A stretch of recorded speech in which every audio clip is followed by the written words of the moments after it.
So again, thank you very much for coming. It's nice to see you all here, many longtime friends.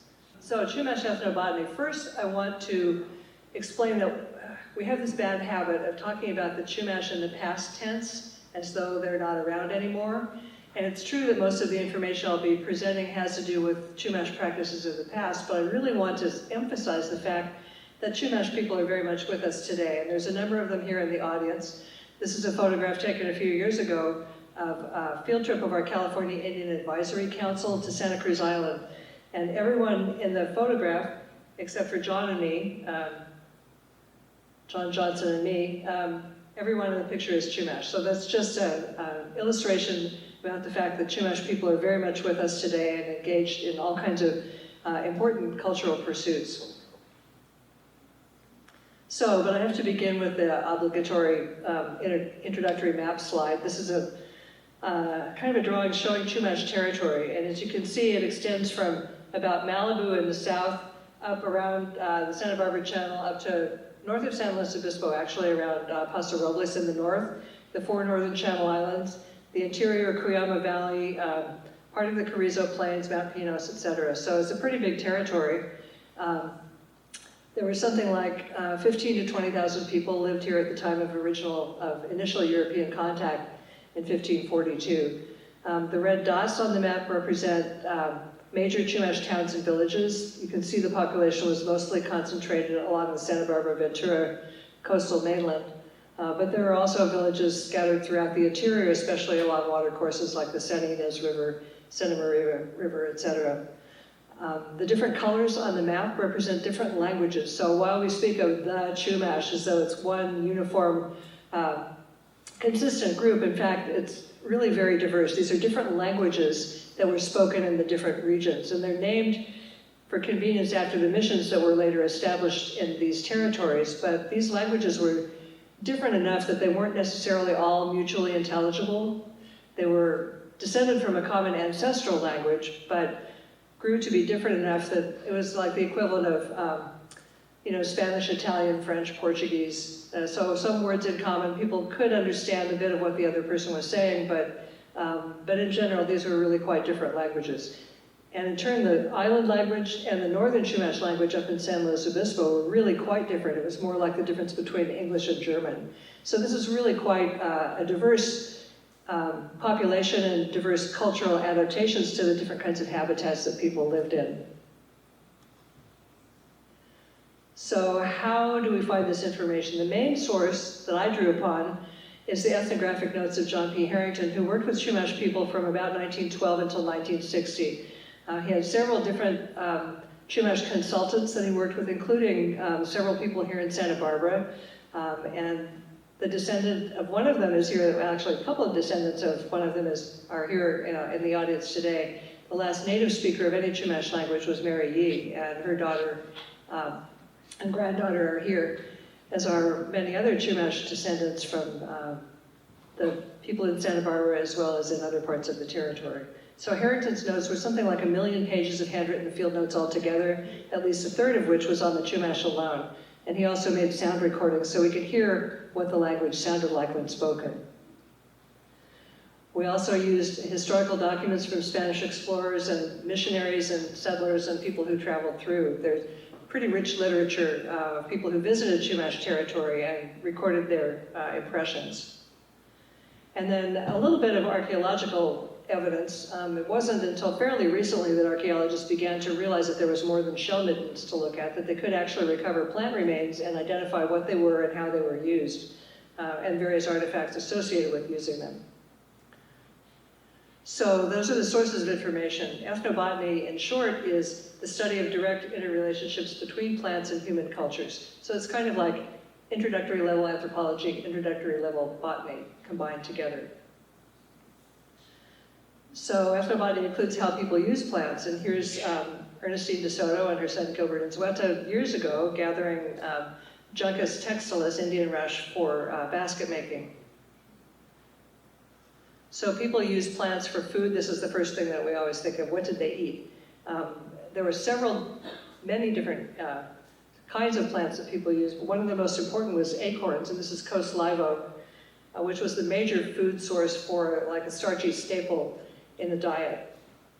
So you can see that it's a fairly elaborate process to prepare acorns for eating. You have to dry them and then pulverize, after you've removed the shells, you have to pulverize them and then leach them by pouring water through to remove the bitter tannic acid. And this is a historic illustration of Miwok in Yosemite, but it's basically the same process that Chumash people used, to pour water through the powdered acorn to rinse out the tannic acid. And then you actually cook in baskets.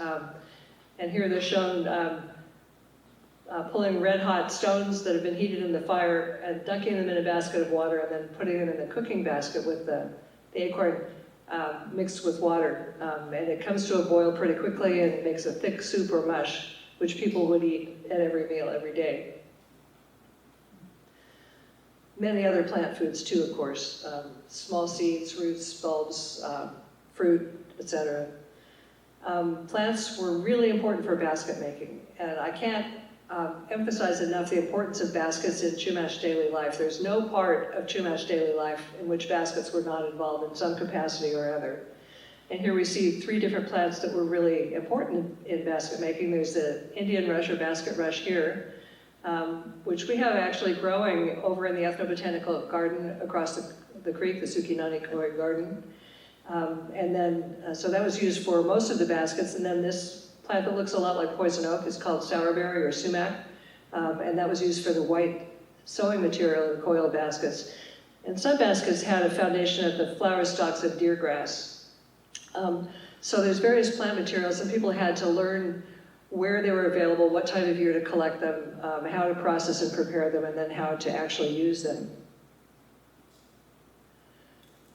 Illustration of basket weaving, and these are some examples of Chumash baskets that are in the museum's collection. We have the largest collection of historical Chumash baskets of any museum in the world, and we're planning to do a special exhibit of many of them coming up in the next few months. Plants used to make tools. Here's a sycamore tree up in Alamo Pintado Creek, and the word for sycamore tree in Chumash languages was the same as the word for wooden bowl. Spanish explorers described Chumash woodworking as though it had been turned out on a lathe. They said it was so even and so finely made. So wooden bowl. Other plants used to make tools for hunting equipment. You can see the deer hunters with bows and arrows. The bows were usually made of either pinyon wood here in the background or juniper in the foreground. The arrows were made from chamise, a common plant in our chaparral, and also phragmites or Indian, giant reed for the arrows. For transportation, here we have 3 different plant resources. There's pinyon, pine pitch, there's redwood trees, and there's dogbane or Indian hemp. Redwood trees don't grow here naturally. They're planted now in the landscape, of course, but they were really the most important thing for making the plank canoe, which is a unique invention of a type of watercraft that was invented here along the Santa Barbara coast, probably a couple thousand years ago. And it's made from redwood driftwood logs that are split into planks, shaped to fit edge to edge, glued together with a mixture of pine pitch and natural tar, sewn together after drilling between the holes on either side of the seam, sewn together with the dogbane string. So this is an amazingly seaworthy watercraft. We have a modern day replica of one up here in the corner of the room over the door, the Helek, which was made in 1975. And these canoes enabled people to travel back and forth between the Channel Islands and the mainland and along the coast for fishing and travel and trade and so on. It's a really important part of Chumash culture. Plants used in construction include willow on the right and bulrush on the left. So houses were made dome-shaped, made from willow poles bent over, set in the ground in a circle, and the tops bent over, tied together, cross pieces latched on, and then thatched with bulrush. This is Russell Ruiz's painting, sort of an artist's conception of what Chumash villages looked like around the Goleta Slough at the beginning of, well, just at the end of the prehistoric era. The hill in the background here, that's where UCSB is today. So the airport is actually here in the slough, which has been filled in. But you can see the houses arranged kind of along the shoreline in rows. And I'm a little dubious about this window that they have here on the side here, but you can see they're dome-shaped, and each is a single-family dwelling. They have a smoke hole in the roof that can be covered up if it ever rained. And that lets the smoke from the inside cooking fires escape. And you can also see plank canoes here on the beach, the shore of the slough being ready to be launched. So this would be a scene of a typical Chumash village. And this is actually one of the areas that was the greatest population density anywhere in North America, north of the Valley of Mexico. It's the Goleta Slough area. Plants used in medicine. What we see here are elements that might have been in a Chumash doctor's kit. The Chumash had any number of medical specialists who specialized in particular kinds of treatments for particular kinds of ailments. Some of the things that you see here include stones that were heated to apply to the body. There's chuchupate, which is used for stomach ailments. This is ephedra for kidney and heart ailments. The feather was used to apply live red ants, which were taken orally. There's a piece of giant reed which is split and used as a knife for surgery or for cutting the umbilical cord of newborn infants. Different paint pigments to paint on the body and so on. In addition to medical specialists, like we have today, there were everyday folk medicine that everybody knew about. So like we have, aspirin or Advil or cold remedies or tinctures and gels and things like that we apply. Chumash people had everyday folk medicine that everybody knew about. So on the left is yerba manta, which was used for, considered to be a blood purifier, or good for anything. If you had any kind of ache or pain that, or you just didn't feel right, you would make a tea of the root and drink that. In the center, below here is stinging nettle, which was used to treat arthritis and rheumatism. You just whip the affected area and it makes you forget all about how bad your arthritis hurts. I actually tried that for tendonitis in my elbow after canoeing, and it really worked. I mean, it got my attention, distracted me from the tendonitis. And then poison oak, we usually think of needing a remedy for poison oak, but in fact, Chumash people didn't really suffer very much from poison oak. I think they'd grown up around it for generations and weren't very susceptible to it. But in fact, they used poison oak as a medical treatment. The root as a tea to treat dysentery. But the stems and new leaves, when it's just, in the springtime, when it's just starting to leaf out, the sap is flowing, you pick the leaves and let the juice drip onto your skin where you have like a wart or a sore that won't heal. And you let the poison oak juice drip onto that, and it turns black on exposure to the air, and then when the black part drops off, the wart will be gone.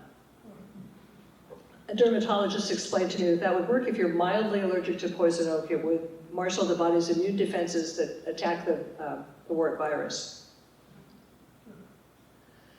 Plants used in ceremony, and actually these are a couple of medicinal plants as well. Elderberry flowers were supposed to be the best remedy for colds. The leaves were used as a rattlesnake repellent. The hollow branches were used to make musical instruments or flutes and whistles, things like that. On the lower right is the wild cucumber vine. The fruit of that has a lot of juice in it, but it also has seeds that were burned to make a black greasy charcoal that was used for painting on the body. So the elderberry could be used to make these clapper stick rattles. You can kind of see in the corner of the illustration there, it's like a split stick rattle that when you shake it, it makes a sound of hands clapping. So that was an important ceremonial use. The fruit of the wild cucumber, the spiny fruit, you've probably seen that growing in the chaparral. Again, that could be a paint pigment, or the dried fruit was used as a special container to carry magical poisons. And then the seeds were also used in rock painting. The juice from the fresh fruit used probably as a binder for the pigment to apply the paint to the walls, such as at Painted Cave. Ethnobotany also includes how people manipulate plants. So here we have an illustration of a woman and her daughter gathering seeds, and in the background, the grassland has been set on fire. So fire was a really, really important method of environmental management used by not only the Chumash, but many California Indian people and other native people around the world. It's still regularly used in Australia. The practice is coming back among California Indians where it had been suppressed for a long time. So we're all really nervous about fire now because of the Zaca Lake fire going on, and we have probably more to come during this year. But fire, when it's treated properly, can be really beneficial. So it looks really bad at first, but then you start seeing the next year new growth coming up. We have sprouts coming up on the chamise and ceanothus and things in the chaparral there. Several plants that the Chumash use regularly were fire followers. That is, they grow more abundantly after a fire. The fire burns away all competing vegetation. The ashes fall down and act as fertilizer. And the chemicals that are in the smoke can also enhance the germination of particular seed-producing plants, such as, bulb-producing plants also. This is called Brodia or Dicolastemina blue dix, in Spanish called cacomites, and it has little underground bulbs that are little starchy things like potatoes. They're about the size and shape of a water chestnut, and that's a plant that grows much more vigorously after fire. It was an important staple food. Also, we have chia. These pictures were all taken after a fire, so you can see really thick patch of chia sage, which produces really extremely nutritious, high protein, high oil content seeds that were very much prized as a food source. And also red maize, this little flower in the Portulaca family, that produces black oily seed that was important in ceremonial offerings as well as for food. So again, here we have the seed gatherers. In the background, the grassland has been set on fire. They're in the foreground, they're in the process of gathering the seeds before the fire makes it into the grassland. Mostly they were burning like every 3 to 5 years in sort of patchy mosaic of burning rather than having these huge conflagrations that cover miles and miles and get up into the chaparral. Chumash people mostly weren't living up in the chaparral, so if the fire did spread up there, it was no big deal. And it also actually helped clear out dead vegetation, provided new sprouts for game animals, provided easier transit through those kinds of habitats. So it was beneficial up in the chaparral too, because it didn't happen. It happened fairly regularly, not just at long intervals, so that there wasn't a lot of vegetation built up that would spread the fire in long distances. So here they are gathering the seeds, in this case grasses, but also chia seeds, using these, what looks like a tennis racket. You just whack the seed heads and it knocks the seeds loose into the gathering basket. Not all of the seeds make it into the basket, some of them bounce out, and those act as new seeds for the next year's crop of those kinds of plants. So the gathering method can actually help enhance the distribution of productivity and abundance of those plants. That's chia. Those are actually store-bought chia seeds, I have to confess. Digging roots, too. This is the end of a digging stick, which is about a 3-foot-long hardwood stick that's pointed at the end, and it works a lot better than a shovel when you're trying to dig in this hard adobe soil that we have here. So in this case, they were digging up soap root bulbs, and that stone donut is used as a weight on the digging stick so you don't have to push as hard. So digging the roots loosens the soil. It can break off these little bulblet offsets on the bottom of the blue dix plants, and each one of those remains behind in the soil. You just harvest the biggest bulb to take home to eat, but the little ones remain behind in the soil, and each one makes a new plant. So the more you harvest it, the bigger of a crop that you get the following year. Cutting shoots. This is the sourberry or sumac, looks so much like poison oak. This is a plant that's benefited by fire also, but another way is to just cut it to the ground, and the new shoots that come up are long and straight and unbranched, and that's what you want for basket making. The white material in this basket here is the peeled inner bark. of that plant. It's a beautiful material to work with, really strong. It makes these beautiful white outlines for the black designs.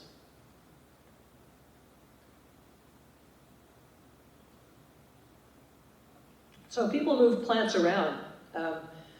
It's true that the Chumash were hunters, gatherers, and fishers. They did not practice agriculture, but they did move plants around or created an environment in which plants like to grow. So on the upper left there we have the yerba mansa that's growing in the Prisoner's Harbor Marsh on Santa Cruz Island. We think it was actually introduced to the island by Chumash workers who were actually working for the ranches, the historic ranches there in the early 20th century or earlier.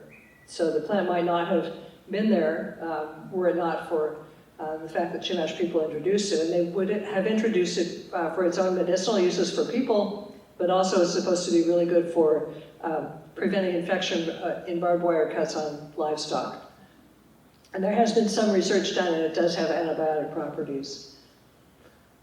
On the lower right there is datura, or Jensen weed. That's a plant that's often seen on former village sites, and maybe it just likes that particular soil characteristic, but it's a really, really important ceremonial plant.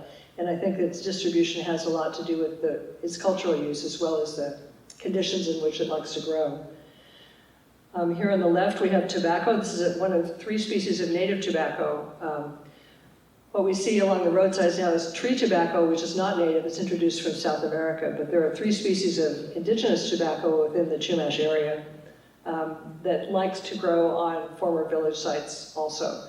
And that's a stone pipe in which the tobacco was smoked for medicinal and ceremonial purposes.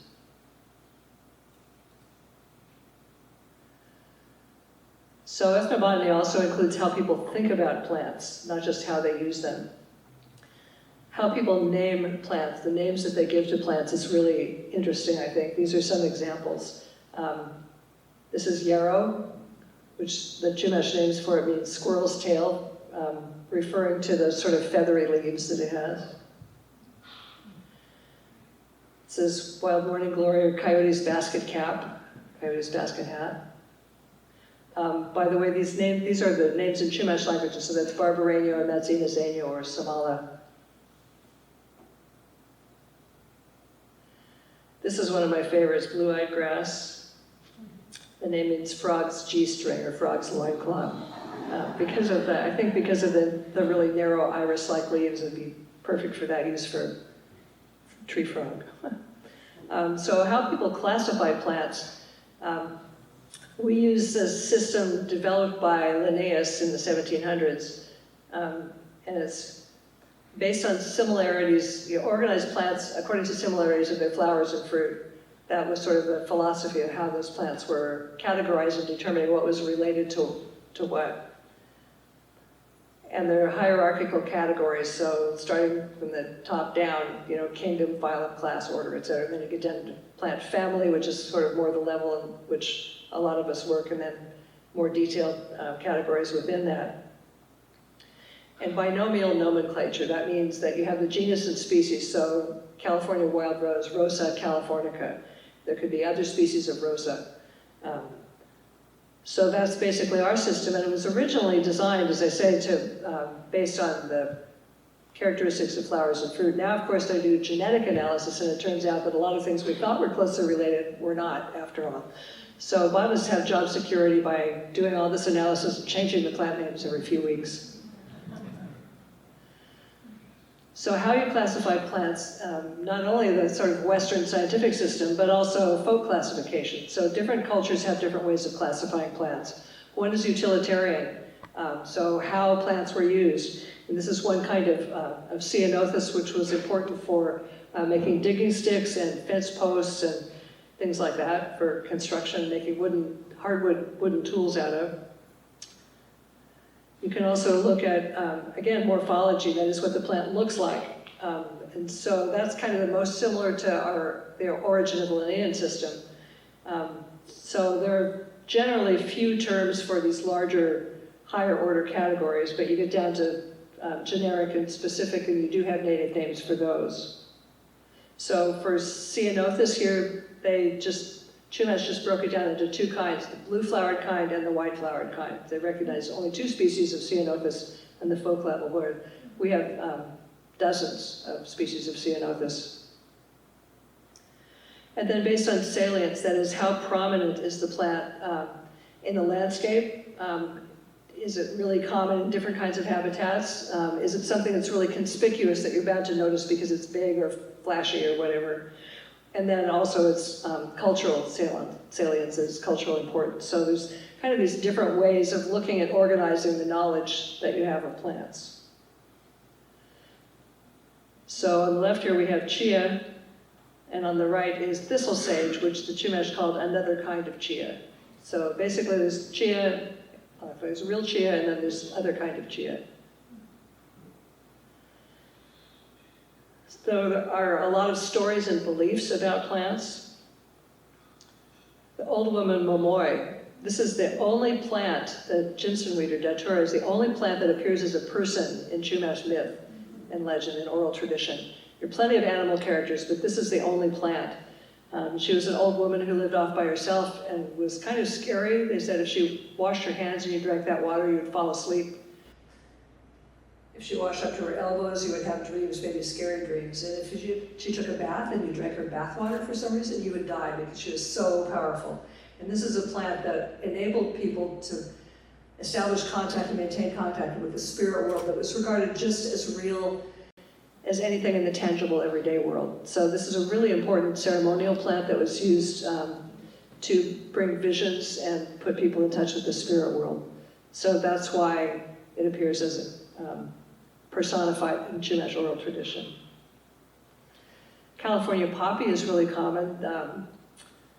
They said that girls had to be really careful when the poppies were blooming because boys could lure them into the poppy fields to admire the flowers, and they could be taken advantage of. It's kind of like Dorothy and the Wizard of Oz in the poppy fields.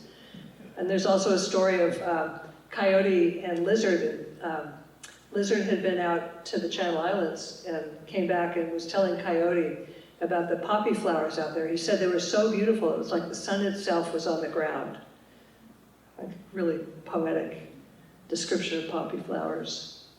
Chumash, this is the red maize plant, the little flower in the Portulaca family. And it makes these kind of shiny, oily black seeds. They're really small, tiny little seeds. But they're really nutritious, really high in oil. They were given as ceremonial offerings, sometimes thrown in the fire, which would flare up when ritual orations were being made. But there's stories about this plant also. They said Coyote was always hungry. He was always wandering around looking for food. And so when he came to the village of people whose language he didn't speak, he would point to the pupil of his eye. And by that they would know he wanted to eat red maize seeds because they're round and shiny and black like the pupil of Coyote's eye. There's another great Coyote story. Coyote was, this is actually sort of, it's mythical, but it took place in actual places that are here in Santa Barbara. Down at the intersection of State Street and Mission Creek at Alomar there was a place where children were digging up these brodea bulbs, the blue dix bulbs, and they were digging them up and saving them in baskets to take home for cooking. And Coyote was sitting there kind of watching them and drooling, and some of the children said, "Oh, Coyote, you're so skinny, let me save some of these bulbs for you." And some of the other children said, no, I don't have enough, I'm not sharing at all. So Coyote went, huh. So then they all went up to the Botanic Garden near the old Mission Dam, where there was a roasting pit, which they had built a fire with rocks in the bottom, built a big fire, let it burn down to coals, each of the children put their harvest of brodea bulbs into this pit, roasting pit, covered it with earth and ferns and things, and let it cook for a while. And while they were cooking, Coyote's sitting there kind of drooling, and eventually they were done, and so the children dug up the bulbs, and the ones from the stingy children who wouldn't share were all burned to a crisp. They were totally inedible. But the bulbs of the generous children came out succulent and delicious and perfectly cooked. So ethnobotany also includes how plants affect people's lives. affects where they live. The distribution of convenient plants for, resources for house construction, for transportation, for tools and things. People tended to locate their villages not only where there was easy access to water, but easy access to particular plants that were important for house construction and other things like that. So this is a painting that I did of an imaginary scene near Sycamore Canyon of what a Chumash village would have looked like. And you can kind of see there's, the houses there on the bluff. The largest one is the house of the village chief, the ceremonial dance arena, and up on the top of this hill is a shrine where people would leave offerings. So places like that are where Chumash people would live, and it was determined in part by the availability of plant resources. Plants also would affect where people would go. The coastal villages, as we've said, were some of the largest populations. The main population was concentrated along the coast. But seasonally, people would leave their coastal villages and go into the backcountry to harvest particular kinds of resources that were not available closer to the coast, including piñon nuts. Nowadays we buy them already toasted and shelled at Trader Joe's, but it was a bigger deal in those days. They'd hike back to the Cuyama country and camp out for several weeks while the piñon harvest was going on, usually in September. Knock the cones off the trees, build a big pile of brush, put the cones in there, light it on fire. That would burn away all the pitch, cause the cone scales to open and partially cook the nuts that they would then gather up, winnow, and bring back to their coastal villages for use throughout the year. Some of the other plants in the backcountry include this giant reed, Phragmites, which was used to make arrow shafts. And the other cool thing about it is that it gets aphids on it, and the aphids exude the sticky honeydew on the stems. And people would harvest that and save it and mold it into like little balls or cakes and bring that home, because it was really one of the few sources of something sweet they had. There were no honeybees in those days.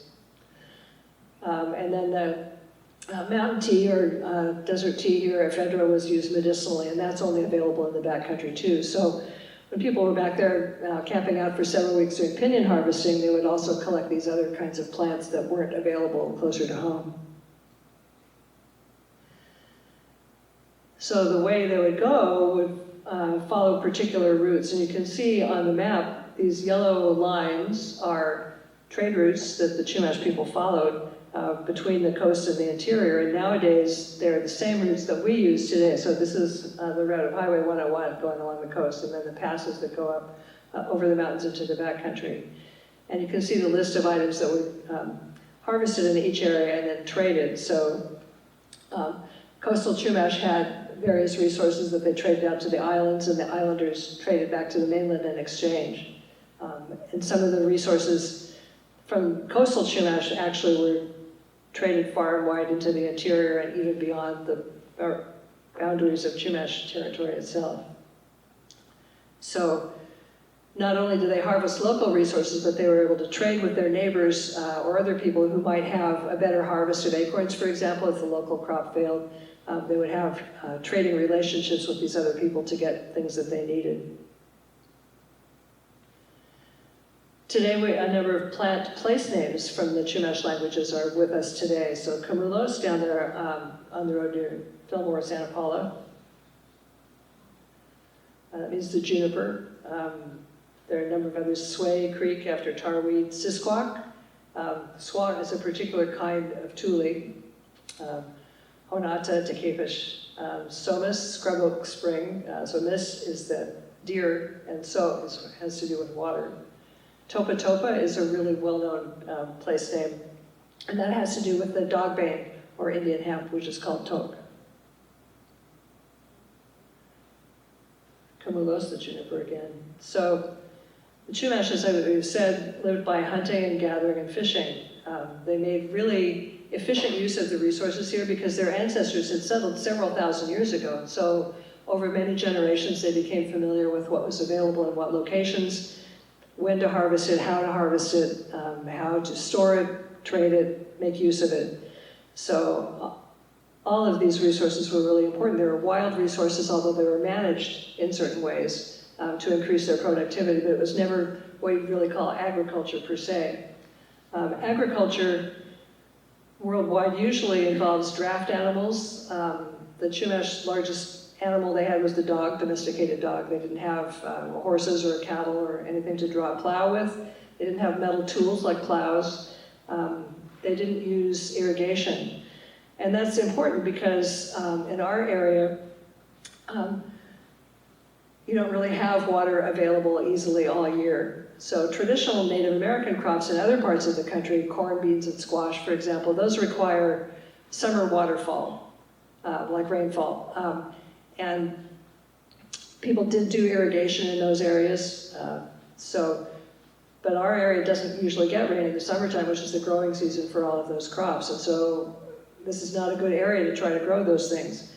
So climate is a really important aspect of what you can grow and where. It turns out the Chumash were really well adapted over these millennia to the resources that were available and how to take advantage of them. So this is actually a better area to live for hunter-gatherers than it is for people who want to plant crops. So ethnobotany then includes also the study of past and present relationships between peoples and the environment. On the left is some studies being done at Arlington Springs on Santa Rosa Island, which revealed a lot about past climate conditions. And on the right we have the Chumash family, the Romero family, who gave cultural presentations here at the museum for many years, and they are the future for Chumash people as well. So ethnobotany would be relationships of people with plants in the past, in the present, and in the future. So thank you very much for your attention. I need to acknowledge the people who made this research possible. Bob Haller, who was a professor of botany at UCSB, who opened my eyes to the plant world when I was an anthro major. Bob Hoover found the Harrington notes when they were first coming to light in the early 1970s. Travis Hudson, the curator who hired me at the museum and began studying Harrington's notes, and I helped edit and translate and organize that information. He gave me the confidence to actually do public speaking, which I never had before. Cliff Smith was the botanist and librarian at the museum who was so inspiring. I'd bring a little sprig of plant that I had collected, and he would say not only what it was, but where I had been to collect it. It was amazing. And of course, the Harrington resources and the Chumash people that he interviewed, it's their knowledge that we are passing on to the present generation and into the future. And finally, I also have to thank people who are really important in publishing this research. Heyday Books, which published our original edition of Chumash Ethnobotany in 2017. Chris Chapman, who did the botanical illustrations. For the new edition, as Luke mentioned, it's been in demand for a long time. Charles Johnson, who went through all of the original old computer files and made them usable, line by line, was amazing.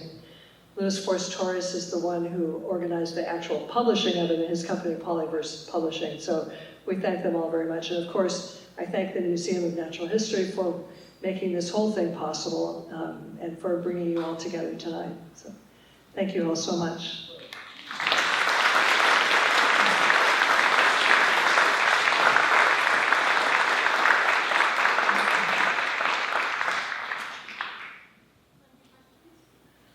If there are questions, we can try and do that. I might not be able, if there's a microphone to use. Ah, there we go. Okay, so there won't be a quiz later, but if you have questions, I'll try to answer them. Yes, I had a question about poison that really got my ear. I was wondering if they used that instead of a divorce. Oh. The treatment for warts? Is that what you're asking about? No, divorce. Oh, divorce. Huh. I don't know if that has to do with plants, but... Poison. They're talking about poison. Oh, the poison. Sorry, I have a hard time hearing from you. Yeah, there was actually a sort of an official, it's described in some Chumash towns, who was called Master of Herbs and Keeper of Poisons. And they would actually administer poison and then kind of extort a payment from the family members to bring about a cure. And you could, cause death to enemies or You know, there's certain kinds of poison that even to be in the presence of it, it was considered to be so dangerous. So. Another question right here? Yes. Hi. First, I have some information and then a question, but I'm a naturalist with Channel Islands Naturalist Corps. I was going out on the Condor today, but right there on West Beach, the Chumash had their tumult this morning, and a group of 5 or maybe 6 or 7 there for informational information they were setting up, which they seem they will be doing regularly with the Chumash, talking about, with the tumult, talking about the aspects of the tumult and everything that relates to their, I guess, their training and everything and going to the islands and any other questions they have about the Chumash. So that was this morning, and so something to be looked into. It's supposed to be ongoing. And then the other is my question about your story about the sunshine that was described as the poppies on the islands that comes from the Chumash legend. It's interesting because as naturalists out there, we notice that all the poppies are yellow on the islands, but on the mainland they're orange. And I'm wondering if that's interesting. Regarding the colors of the poppies, there is a coastal form of Eschscholzia californica that does have kind of more orange in the center and yellow around the outside. And so those are the ones that are found on the islands. You don't see them so much here along the coast, but they were definitely pretty distinctive looking on the islands, and that's what Lizard was talking about. Regarding the tomol, the one here, the Helek that was made in 1975, was the first Chumash plank canoe made in 150 years, about, and it inspired other Chumash people now to make more tomols, and so that's one that you see. I think that one is housed at the Maritime Museum, usually, and they have taken them out to the Channel Islands. They've actually crossed the channel in these modern tomols, and it's a really amazing thing to see. The very first one of theirs, you know, this was decades ago now, I was able to go out in one of the support boats, and the crew of the tomol left at 3 in the morning from Oxnard Harbor. You have to leave early in the morning because the waves get really rough later in the day. So they left really early. We left at a more civilized hour, like 8 o'clock, caught up with them just as they were crossing the Arch Rock at Anacapa Island, paddling away. It was like I'd stepped back in time 300 years. It was just amazing. It's really cool to see those boats in the water again. One more question? Jan, this is separate from the plants a little bit, but you're our expert. I had not realized how very different the languages were. I knew they varied, but that they were really not intelligible to each other. And as you got further north, you mentioned English versus German. And you commented that they vary too, according to adaptations to the local areas. So what was it that made that group still Chumash, although their languages and some of their plant uses were different? How do ethnographers make the distinction there? Thank you. As far as how we know they were different languages or how we classify them as being different languages, that's not my specialty, but I meant only, oh, thank you, I'm sorry. I meant what makes them still Chumash? Because that grouping is so distinctive, and I wondered with the different languages, what is it that still ties them together and makes them of that group? well, there are no other closely related languages. Chumash is and I think it's because it's very ancient in California, because the people who came here were some of the first people who arrived in the Americas, especially North America. So I think the Chumash are descended from the original ancestral population. So they had a long time to live here in different habitats, and if people are isolated from one another, just like biological species, you know, they diverge in certain ways. So, but linguists, and again, this is not my specialty, but linguists have been able to track the similarities of these languages and sort of get an estimate of the rate at which languages change over time, over thousands of years. They can really only closely track them back around 5,000 years, but it looks like, you know, the Chumash languages their ancestral language was very ancient here. Does that help? I hope. All right, friends, thank you so much to Jan Timbrook. Let's give her a big round of applause.